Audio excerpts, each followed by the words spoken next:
Hello all, welcome to simple maths magic Tamil. இங்கே ஒரு simplification question கொடுத்துருக்காங்க. இது எப்படி சால்வ் பண்ணுறதுன்னு பார்க்கலாம். போர்ட் மாஸ் ரூல் பிரகாரம் ஃபஸ்ட்டு நம்ம ப்ராக்கெட் தான் சால்வ் பண்ணணும். ப்ராக்கெட் எந்த ஆர்டரில் சால்வ் பண்ணோன்னா இங்கே 3 டைப்ஸ் ஆஃப் ப்ராக்கெட் கொடுத்துருக்காங்க. ஃபர்ஸ்ட் இந்த ஆர்டரில் தான் நம்ம ப்ராக்கெட் சால்வ் பண்ணணும்.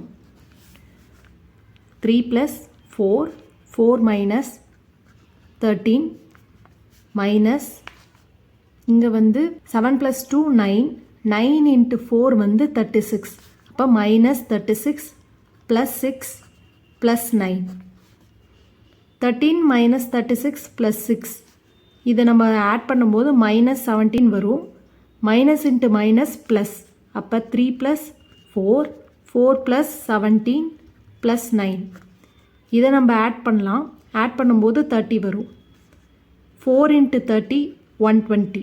இப்போ 120 + 3 = 123 தான் இதோட ஃபைனல் ஆன்சர். இந்த வீடியோ உங்களுக்கு பிடிச்சிருந்தா லைக் பண்ணுங்கள், ஷேர் பண்ணுங்கள், மறக்காமல் சப்ஸ்கிரைப் பண்ணுங்கள். Thank you so much.